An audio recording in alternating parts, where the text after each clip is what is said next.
Hi everyone. This is a lesson on values of shade and light side. I'm doing a little copper pot here, and I want to show how the sun is coming from up there, your upper left, your upper right hand, and all of the shade side. You, it's best to keep it in a very similar value, okay? I know that a lot of times we tend to come in and put white in here, and it just can really damage our light feeling of light or of shadow. So this is the main thing I'm trying to get across. Now I'm coming over to the light side here, and I want to keep this side. This is a copper pot, and even though it has some darks throughout because it's so reflective, we still need to keep an idea of where the light is, because all we have in paint is values, right? From light to dark. We don't really have that many values in our paints. So I tend to keep my sun side fairly or several steps lighter in value. Okay, so even though it has all kinds of reflections, as you can see in the pot, you still need to keep that higher than anything really in the shadow side or the shade side. Okay, and of course it will we will have a gradation right there where it's turning for sure.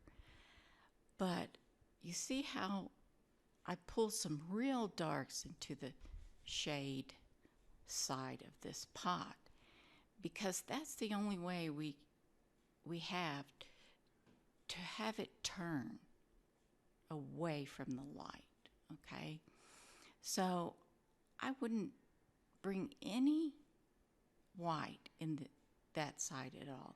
If I wanted to show a little variation, like something's reflecting into that shade side, I would possibly lighten with just a little bit of yellow ochre, but I would never put white in there. Over on the sun side, I could put some whites in there. So, and here I've got this copper pot has kind of a dark black interior, and so you could see I have some kind of almost grays, a little bit of purplish gray, and that's because that sun from the upper right is shining into that pot. But on that shade side of it, I'm going for a very dark, almost black. And I'm going to keep that very much in the dark, because you see how that gives you that feeling. It gives you the feeling that pot is going around, is kind of turning around.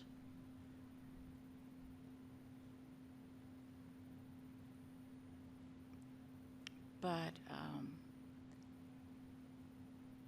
the important thing is to try to use some of the same value range when you're in the, you can change colors, but don't change value within those two different sides. The shade side, you can use more magenta, say, some dark transparent oxide red for this copper pot. You can use raw umber.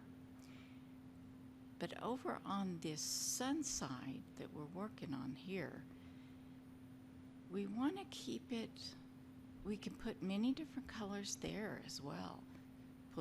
Draw in some blues, some magenta type colors, but we still need to keep that value fairly high and fairly similar to what's around it, okay? Now I see some brighter areas of the copper, so I put those in and then just put in a nice thick highlight, usually with my palette knife.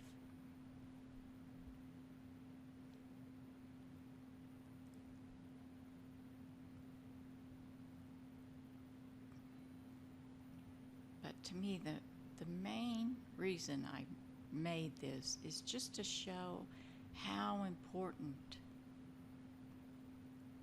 the value is on the light side and the shade side. It makes all the difference in the world.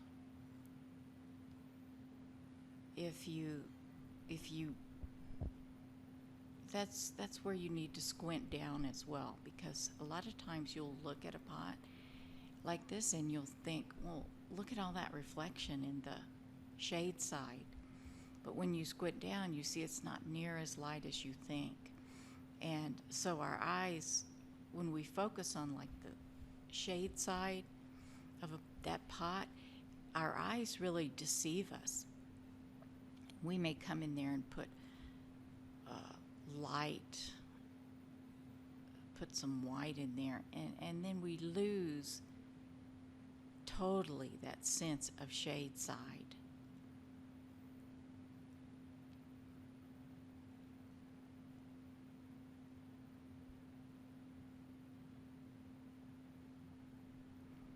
And I can come in, and I'm always kind of surprised at how dark you have to keep the shade side.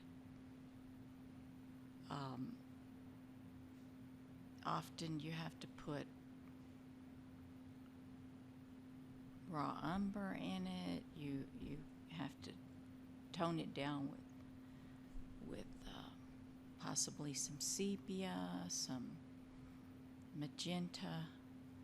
But I never, in a situation like this, I'll never use white. I'll use maybe a little bit of yellow ochre, but that's the lightest, and it's always mixed.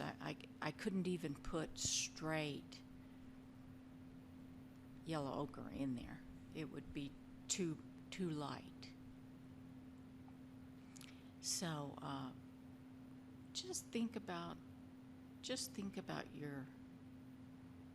your value ranges, especially when you're trying to get this feeling of some light.